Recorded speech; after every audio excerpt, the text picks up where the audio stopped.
Hi hello friends, welcome to CET fighters YouTube channel. ನೀವೇನಾದರೂ ಇದೇ ಮೊದಲ ಬಾರಿಗೆ ನಮ್ಮ ಚಾನಲನ್ನು ನೋಡ್ತಾ ಇದ್ದರೆ ಆದಷ್ಟು ಚಾನಲ್ಗೆ ಸಬ್ಸ್ಕ್ರೈಬ್ ಮಾಡಿಕೊಂಡು ಪಕ್ಕದಲ್ಲಿರುವಂಥ ಬೆಲ್ಲೈಕನ್ನ ಆಲ್ ಅಂತ ಹೊತ್ಕೊಳ್ಳಿ.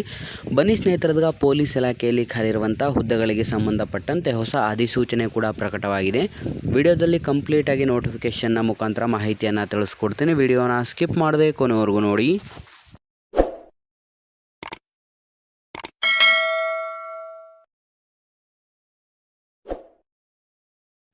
ಇಲ್ಲಿ ಕಾಣಿಸ್ತಾ ಇದೆ ನೋಡಿ ಸ್ನೇಹಿತರೆ, CISF ಅಲ್ಲಿ ಖಾಲಿರುವಂಥ ಕೇಂದ್ರ ಕೈಗಾರಿಕಾ ಭದ್ರತಾ ಪಡೆಗಳಲ್ಲಿ ಖಾಲಿರುವಂಥ ನೇಮಕಾತಿ ಅಧಿಸೂಚನೆ ಆಗಿದ್ದು, ಒಟ್ಟು 1161 ಹುದ್ದೆಗಳಿಗೆ ಅಧಿಸೂಚನೆಯನ್ನು ಹೊರಡಿಸಲಾಗಿರುತ್ತೆ. ಇಲ್ಲಿ ಖಾಲಿರುವಂಥ ಹುದ್ದೆಗಳಿಗೆ ಸಂಬಂಧಪಟ್ಟಂತೆ ಆಯ್ಕೆಯಾದಂಥ ಅಭ್ಯರ್ಥಿಗಳಿಗೆ ಸಂಪೂರ್ಣ ನಮ್ಮ ಭಾರತದಾದ್ಯಂತ ನೇಮಕಾತಿಯಾಗಿದ್ದು, ಹುದ್ದೆಗಳ ವಿವರವನ್ನು ನೋಡ್ತಾ ಹೋಗೋದಾದರೆ ಕಾನ್ಸ್ಟೇಬಲ್ ಮತ್ತು ಟ್ರೇಡ್ಸ್ಮ್ಯಾನ್ ಹುದ್ದೆಗಳ ಅಧಿಸೂಚನೆ ಆಗಿದ್ದು, ಆಯ್ಕೆಯಾದಂಥ ಅಭ್ಯರ್ಥಿಗಳಿಗೆ 21,700 ರೂಪಾಯಿಂದ 69,100 ರೂಪಾಯಿ ಪ್ರತಿ ತಿಂಗಳ ಮಾಸಿಕ ವೇತನವನ್ನು ಕೂಡ ನಿಗದಿಪಡಿಸಲಾಗಿರುತ್ತೆ.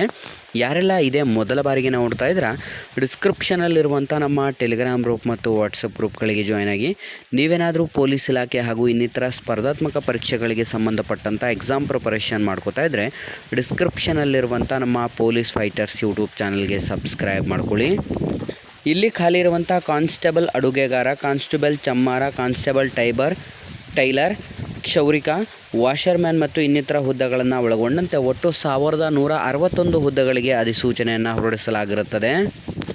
ಆಯ್ಕೆಯಾದಂಥ ಅಭ್ಯರ್ಥಿಗಳಿಗೆ ಮಾಸಿಕ ವೇತನವನ್ನು ನೋಡ್ತಾ ಹೋಗೋದಾದರೆ ಸ್ನೇಹಿತರೆ ಕಂಪ್ಲೀಟಾಗಿ 21,100 ರೂಪಾಯಿಂದ ನಿಮಗೆ ಕಂಪ್ಲೀಟಾಗಿ 69,100 ರೂಪಾಯಿ ಮಾಸಿಕ ವೇತನವಾಗಿದ್ದು, ನಿಮ್ಮ ಒಂದು ಶೈಕ್ಷಣಿಕ ಅರ್ಹತೆಗಳನ್ನು ನೋಡಿದ್ರೆ ವಿದ್ಯಾರ್ಥಿಗಳು ಕಂಪ್ಲೀಟಾಗಿ 10ನೇ ತರಗತಿ ಅಥವಾ ತತ್ಸಮಾನ ವಿದ್ಯಾರ್ಹತೆಯನ್ನು ಹೊಂದಿದರೆ ಸಾಕು ಅಧಿಸೂಚನೆಗೆ ಅರ್ಜಿಯನ್ನು ಸಲ್ಲಿಸಲು ಅರ್ಹರಾಗಿರುತ್ತಾರೆ.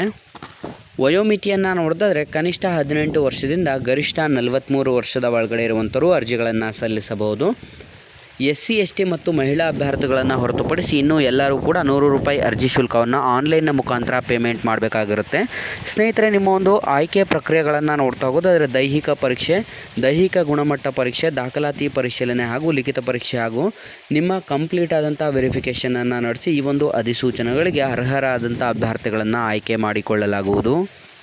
ಹಾಗಾಗಿ ಅರ್ಜಿ ಸಲ್ಲಿಸಲು ಬಯಸುವಂಥ ಅಭ್ಯರ್ಥಿಗಳಿಗೆ ಪ್ರಮುಖ ದಿನಾಂಕಗಳನ್ನು ನೋಡಿದ್ರೆ ಆನ್ಲೈನ್ ಅರ್ಜಿ ಸಲ್ಲಿಕೆ 5 ಮಾರ್ಚ್ 2025ರಿಂದ ಅಧಿಸೂಚನೆಗೆ ಅರ್ಜಿ ಸಲ್ಲಿಕೆ ಪ್ರಾರಂಭವಾದರೆ 3 ಏಪ್ರಿಲ್ 2025 ಕೊನೆಯ ದಿನಾಂಕವಾಗಿರುತ್ತೆ. ಹಾಗಾಗಿ ಆಸಕ್ತ ಅಭ್ಯರ್ಥಿಗಳು ಅಧಿಸೂಚನೆಗೆ ಅರ್ಜಿಗಳನ್ನು ಸಲ್ಲಿಸಿ ಮತ್ತು ಈ ಒಂದು ಉದ್ಯೋಗ ಮಾಹಿತಿಯನ್ನು ಲೈಕ್ ಮಾಡಿ ಹಾಗೂ ನಿಮ್ಮ ಎಲ್ಲ ಸ್ನೇಹಿತರೊಂದಿಗೆ ಶೇರ್ ಮಾಡೋದ್ರ ಮೂಲಕ ಇನ್ನೂ ಹೆಚ್ಚಿನ ಉದ್ಯೋಗ ಮಾಹಿತಿಗಾಗಿ ಹಿಂದೆ ನಮ್ಮ ಚಾನಲ್ಗೆ ಸಬ್ಸ್ಕ್ರೈಬ್ ಮಾಡ್ಕೊಳ್ಳಿ ಅಂತ ತಿಳಿಸ್ತಾ ಇದ್ದೀವಿ ಸ್ನೇಹಿತರೆ.